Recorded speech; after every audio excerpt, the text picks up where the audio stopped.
So, I do believe that travel is supposed to be fun, and most of the time it is. And yet, somehow, the weeks before a trip have turned into a part time job. You might have 17 confirmation emails, a note on your phone titled just trip stuff, and a nagging feeling you've forgotten something important. TripWaffle fixes this in the most delightfully lazy way possible. You just forward it your travel emails, flights, hotels, ferries, restaurant reservations, all of it, and it builds you one clean, gorgeous timeline of your entire trip. It knows that your gate changed before you do, and it will tell you. It can tell you how long it takes to get from your hotel to dinner. It even builds you a packing list based on the actual weather forecast where you're going, which feels maybe a little bit like cheating.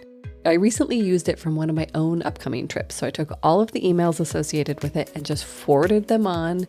And I gotta say that watching everything snap into order was super satisfying, and I didn't have to do anything. The app works on web, iOS, and Android, and right now it's completely free for early users. So go to tripwaffle.com or search TripWaffle in the app stores and throw some booking emails at it. Old ones, upcoming ones, whatever you've got. That's tripwaffle.com.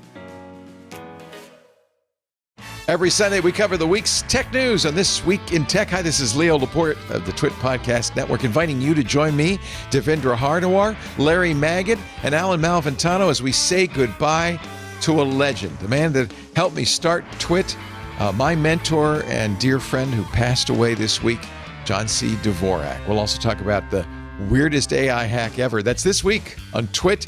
You'll find it at twit.tv and wherever you get your podcasts. Welcome to Unpacked, 5 Questions, a podcast that takes you behind the scenes of one great travel story. I'm Catherine LaGrave, executive editor at Afar. I've loved magazines since I was a kid, and not just the stories in the magazine, the stories about how those stories got made, too. Now, decades later, that's the purpose of this whole podcast. Speaking with writers and photographers who have an ear for incredible travel experiences and turn them into stories. Ryan Knighton is one of those people.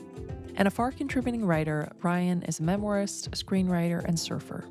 He's also blind, and for his latest Afar story, he traveled to Noto, a remote peninsula on Japan's western coast that was devastated by a powerful earthquake in January 2024. Noto is a place shaped by its relationship to the sea, with fishing villages, centuries-old traditions, and a food culture deeply connected to the surrounding waters. But Ryan's story isn't simply about what was lost in the earthquake, or even what's being rebuilt. It's about what it means to experience a place that's changing, and what you notice when you can't rely on sight to take it in. I sat down with Ryan to learn what drew him to Noto, and what the peninsula and the people he met there revealed to him along the way. Hi, Ryan. Thanks so much for speaking with me this morning. It's always so nice to chat with you. Nice to chat with you as always. So today we're here to discuss your story about Noto, Japan. And to start, I wondered, you'd never been to Japan before. So what initially drew you to the Noto Peninsula, and why did you feel like this was the right time to tell the story? You know what's funny? You and I had talked and I said I'd never been to Japan, but I actually realized I had been for like 12 hours, Never mind. Take the question 24 back. No, hours. no. Okay. But Tracy and I actually used to live in South Korea. We lived in Busan and sort of renew our visas when we were, students teaching over there. We had to go over to Fukuoka. The one thing I do remember was the lines and the sidewalks for blind people everywhere that you could follow with your cane. Like you put your cane in this little trench and you whip around and it guides you everywhere. And I remember thinking, oh my God, this is what the future feels like. This place is the future. I've always had a kind of feeling of like, oh, I always wanted to go there and spend some time because it just felt like, oh, this is a place that really considers design and considers people moving in a landscape. And Noto came up for me, well, sort of a couple ways. I was talking to Walk Japan, and part of it was because I really wanted to walk somewhere. I hadn't done kind of a walking oriented trip before, which seems ironic as a blind person because I don't drive. But it felt like, oh, this is something I really want to do. I want to take a slow trip that has sort of a smaller scale that way. And secondly, I was really fascinated with the story of the earthquake and the tsunami over there 2 years ago, in part because Tracy and I live on an island that is in a very heavy earthquake, potential tsunami zone as well. I was interested in going over and just seeing what it was like on the other side of one of those on a coastal community. When I was doing the research, one of the things that fascinated me about Noto was how similar it was to where I live in Canada. Like, I live on a peninsula more or less that sticks off Vancouver Island on the west coast, sort of like the head of a hammerhead shark. And Noto is a peninsula that sticks out again on the west coast of Japan, but sticks out into the sea in a similar way, and sort of behaves in a similar way with its tectonics and its waters. It was equally remote to here. There's sort of like a single road out into the peninsula, like there is here, which makes you really vulnerable if that road is broken in any way or damaged in some kind of way. So, anyway, it just felt like, oh, I can kind of go there and see a kindred place that's going through something really different and also experience a culture I've never traveled through. It was so attractive for those reasons. And you mentioned pretty early on in the story, you address some of the uneasiness, let's call it, you feel going to a place that is in active recovery. How Mhm. did you navigate that feeling as you moved through the trip? You kind of had that feeling of like, is this voyeurism? Going to a place that is still in a recovery mode. And you want to be respectful. But as I say in the article, and as you and I discussed too, like it's really important where your travel money goes, especially in the world right now, and what that money can be directed towards. So it felt like it's also like a place that is inviting you to come despite its recovery, because people coming will help and encourage and make that recovery even more possible. I felt like I was wrestling with a bunch of feelings that in some ways were not mine to wrestle with because I'd already been invited and I'd already been encouraged to come and shown the ways that taking a walking tour through that area can really help the people that are still living there and have lived there for a long time and are going to continue to live there. The unease went away quite quickly when I got there, and I realized how welcomed I was and how helpful it was to have tourists returning again. And place is super important to any story, but I feel like it's really important to this story because place appears in craft and food, in the idea that people can't and don't want to just pick up and move because it would so significantly change the food and craft traditions that are present in place. In the For story, you sure. visit a soy sauce factory, a sake brewery, award-winning gelato shop. You have this epic lunch at a restaurant called Somamichi, and so much Yeah. more. I'm curious what your favorite taste was from the trip. Oh, man. I ate so much stuff. Like, I am probably on tuna embargo for the rest of my life from 1 week in Japan. And I have to say, like, I I'm with Anthony Bourdain, who I think I remember saying if he had one thing to choose for a last meal, it would be toro nigiri. And I am a big tuna fan, and the tuna I had there was spectacular.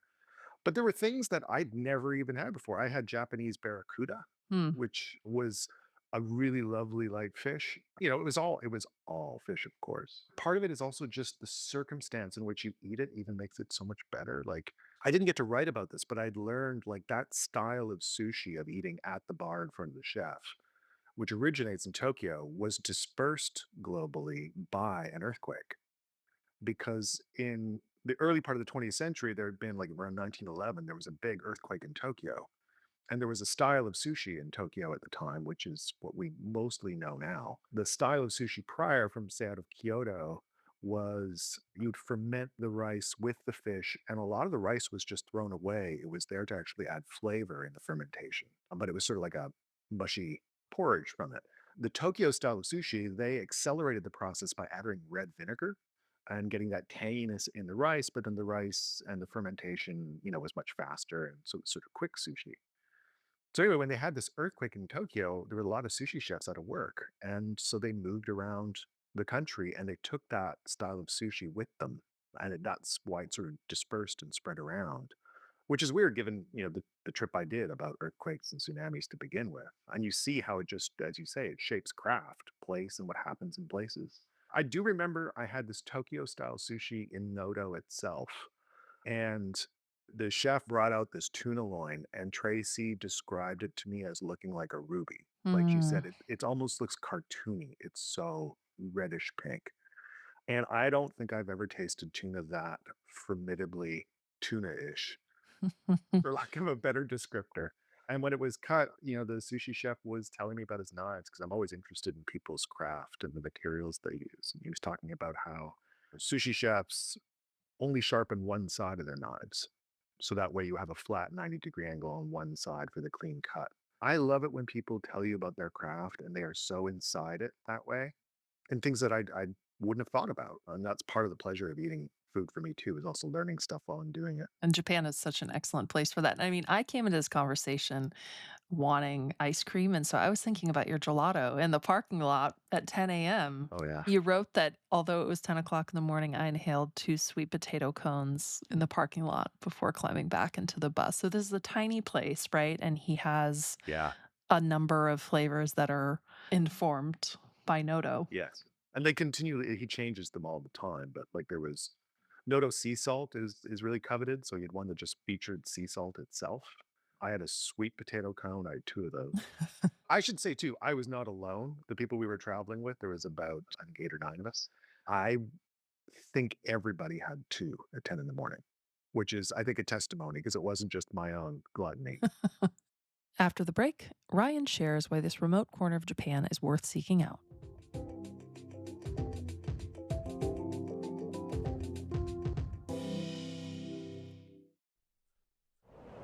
In January of 1915, Ernest Shackleton's ship, Endurance, became encased in the ice in the Weddell Sea. And with that, his attempt to cross Antarctica would turn into a desperate struggle for survival that would last for nearly 2 years. Through determination, grit, and savvy, Shackleton would lead his men through a brutal winter, then over hundreds of miles of Antarctic ice, followed by 800 miles in a small boat across some of the roughest waters in the world. It is one of the most extraordinary and inspirational journeys in the history of exploration. If you want to learn about Shackleton's remarkable voyage and the details of his colorful life, check out our 10-part series on the man. That is 9.5 hours of detailed material, perfect for anyone who loves stories of adventure, exploration, and survival. Find this story and many others at the Explorers Podcast, available wherever you get your podcasts or at explorerspodcast.com.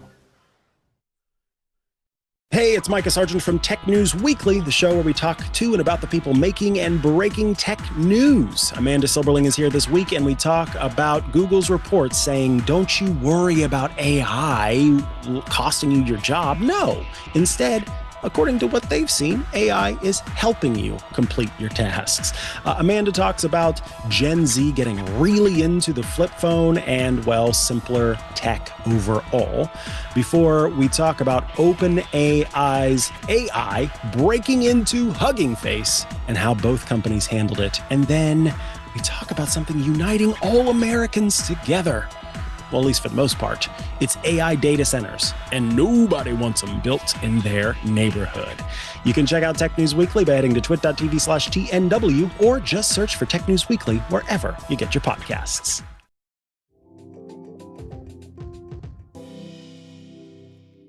Was there a source or a scene that didn't make the final cut that you want to talk about? You know what's funny is there are I learned a lot through hearing a lot of stories from people like because we work together, that often when I go to places I end up writing about the people who are guiding me, the people who I encounter, because they mediate the world to me as a blind traveler. And so I get very into people's stories. And I wouldn't say there's a scene that I cut. There definitely probably are some, but I do remember this moment of talking to a couple at dinner who were locals in Wajima, where Solnomichi is, and where a lot of the really heavy earthquake damage itself was, not the tsunami, but the seabed itself had lifted like 15 feet up into the air and stayed there. And I remember we were having dinner in a restaurant in Wajima, and we just watched a demonstration of the lacquer technique of the craftsmen there. So they were making lacquer bowls and polishing. And I think as we ate, they were polishing the whole time. Mm. I've never seen so much elbow grease as they polish and polish and polish these bowls.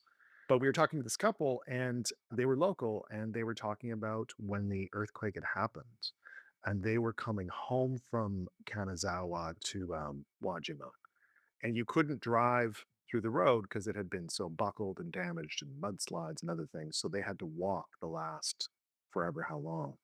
And they were walking with their son, I think it was. And they explained to me, they described the road that we had driven in on, you couldn't pass through it. So everybody went out onto the beach itself to walk around all the mess. And they said, that beach didn't exist the night before because it was 15 feet of seabed lifted up into the air. So you had this fully exposed seabed that was newly there beside the road like a beach. And people were walking it to get around. And they said, it was octopus and abalone. And it's like the entire seabed had just been lifted up and was still sitting there. Hmm. They said it was hard to get home because the kids everywhere were just so excited to see all these sea creatures. Mhm. There was no water or electricity for a while, and then nobody knew how long. And so people were also harvesting. They were just foraging off that newly exposed seabed. Just these moments that, I don't know, even as a fiction writer, if I would have thought of that as a consequence and as sort of the way people had to deal with their environment in the immediate after such a difficult moment and such a catastrophic thing. And as far as an altered landscape, you include in your story this moment where you walk along the earthquake fracture line. It's Mhm. so vivid to me, and you write that it's not a moment that you will soon forget. How come? It's not very often that you get to Well, feel, you know what I mean? Like there's certain sensations, it's like a bell you can't unring. mhm. We were standing in this parking lot by the beach in Wajima, and one of the travelers that was with us on the walking tour, a guy named Giles, who was from Manx, he said, there was this big fracture line that ran straight through this parking lot. And he said, "Do you want to feel it?" And he put my hand on it. And the concrete had buckled up, maybe a foot or two up into the air, into the perfect apex like a tent. I said, "How far does it go?" And he said, "Oh, you can feel for yourself." And he helped me up onto it. And I just walked it like a tightrope. And I gave up after a while because it was just too far to keep going. Mhm. To feel the evidence of an earthquake's power, like to buckle that much concrete in that consistent line all the way down there, and you feel it's like, oh, the earth is folding here like paper under that pressure. It's something to see it. And it's another thing when you're blind, it's just a rumor you're told, but then you actually feel it in your feet when you're walking along it. It makes it just so much more tangible, literally, Mhm. the power of that kind of thing. And place is constantly changing. The Noto today would be so different from the Noto you visited. I'm curious if you return to Noto, let's say 5 years from now, what would you most want to revisit? I would love to go back to Noto to eat all the food again. I love the coastline. I love the seafood you get from living so close to the coastline. But that's an easy answer. But here's the thing I would say. I would love to go back to Noto itself, to the town of Noto, and I would love to hang out and spend more time with a man I called Mr. Squid in the article. Mr. Squid was this, or I shouldn't say was, but at the time of the earthquake, he was responsible for the emergency shelter and evacuating and stuff. And as I write, he wore this squid on his head when we met him, and it was to remind people of the bounty of the ocean and the good things that come from living beside the ocean, not just the danger of it. And he said, and it has always stuck with me. He's like, smiles are hard to find in difficult times, and so anything to kind of give that he felt was worthy. And so he started wearing this sort of squid facsimile on his head, and kids still recognize him and point at him. And we didn't get to spend long with him because he sort of presented, the town to us in a way, and presented the squid industry and sort of gave us a talk. But he just seemed like that's the kind of person you want to go and have a meal with, because the generosity of spirit to think that way in a catastrophe, to like, how do I make sure kids feel there is hope? And I'll just put a squid on my head. That guy just has stuck with me ever since that trip, because I think that's a kind of resilience and a kind of character that is emblematic of not just himself, but of the people around him and their attachment to that place and their commitment to it. It's so easy to say after something difficult like this happens, like, why don't you just move away? But people are very attached to their homes, and that's why they call it home. It's a different thing than a house. It's not just a place to live. Anyway, I'd like to hang out with Mr. Squid, and everybody should go find Mr. Squid Great answer. and find the Mr. Squid in yourself. Yes. And I do love that about your story that, you certainly foreground the earthquake in many ways, but really it's a consideration, as you said, of home and of this specific place. And it's a really good reminder that places are so dynamic and they're so much more than headlines, right? It seems to me too, like doing a walking tour is also a way of really bringing you closer to the feeling of home in a place than driving through it or stopping in it. There's something about the slow pace, about the measure of the human foot versus the tire. It felt like we were coming in more respectfully and more quietly to really sort of appreciate this place and try to come to understand how it actually works, between the people, its crafts, its products, and its landscape. I felt like the pairing of the walking tour with that experience of the post-disaster place was the perfect way to do it. You mentioned craft, and you use kintsugi, which is the Japanese art of repairing broken pottery, as a metaphor throughout the story. With this in mind, for your last question, I have a bit of a brain bender for you. So you start the piece with this story about a broken vase with kintsugi. So was Noto teaching you about kintsugi, or do you think kintsugi was teaching you how to understand Noto? Was Noto teaching me how to understand Kintsugi, Mm-hmm. or was Kintsugi teaching me how to understand Noto? Uh, that's interesting. I think in writing it, Kintsugi taught me how to understand Noto. How do I explain this? It goes back to this idea of the relationship between a physical place and the crafts that people do there. And suddenly, I'd heard of Kintsugi before. Like I think Tracy has a bowl here that she had sort of patched together, and sort of the lesser version of Kintsugi, sort of the more mass-produced version of it. You can get kits for it. So it wasn't like a new idea, but seeing it everywhere, it's all around in Noto there. You realize things break often and it's difficult to replace them. And also, there's a value to things, to keep them, to preserve them, and to not think of them as diminished, but as building character in a way. When I was writing about the Kintsugi and the gold leaf factory at the beginning, it just occurred to me right away like this made sense of everything we'd seen. This made sense as a metaphor for how people reconstruct after a catastrophe. Kintsugi is a microcosm of that idea that it takes a lot of little bits of gold to hold this thing together. And that could be the people, that can be the crafts, that can be the tourists, but it takes a lot of small efforts to hold a big thing together. And I don't think I would have come to understand that if I hadn't written that opening scene in the Gold Leaf Factory and realized, oh, this was the first thing we did on the trip, and it had staged the whole idea for the rest of the trip to me.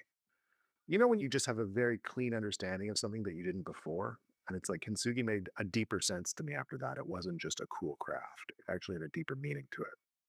And I don't think it was me just projecting it. It's all around you there. You see people doing it all the time. And it was so different from anything we discussed before you went on the trip, is the Mhm. idea of what the story could be. It was so cool to read that first scene and then see how everything came together. Isn't that always the sign of a good trip when you think you know what you're going to write about before you go and you come back and you're not going to write about I think that? so. I always think it's like that means something happened, something changed along the way. And that means you were surprised by something. It means you were brought to something you didn't expect, not just a place, but a way of thinking about the world, your own experience of something. I'm always happiest when I come home and the article I thought I was going to write isn't the one I end up writing. Those to me are always the signs of the best trips. And Noto is definitely up there as one of the best trips I've done. Glad to hear that. Listener, thank you for tuning into this episode of Unpacked 5 Questions. In the show notes, you'll find a link to Ryan's story, along with his social media handles. Join me in September for another episode that takes you behind the scenes with one of our award-winning feature writers. I'll be speaking with Bonnie Choi, who recently traveled from her home state of California to hit the waves in Cornwall, England. Ready for more interviews with travel writers? Visit afar.com and be sure to follow us on Instagram and TikTok. We are at Afar Media. If you enjoyed today's exploration, I hope you'll come back for more great travel stories. Subscribing always makes that easy. And be sure to rate and review the show on your favorite podcast platform. It helps other travelers find it. This has been Unpacked 5 Questions, a production of Afar Media. The podcast is produced by Aislinn Green, Nikki Galtaland, and Catherine LeGrave. This podcast is part of the Airwave Media Podcast Network. Visit airwavemedia.com to listen and subscribe to their other fine shows like Culture Kids and the Explorers podcast.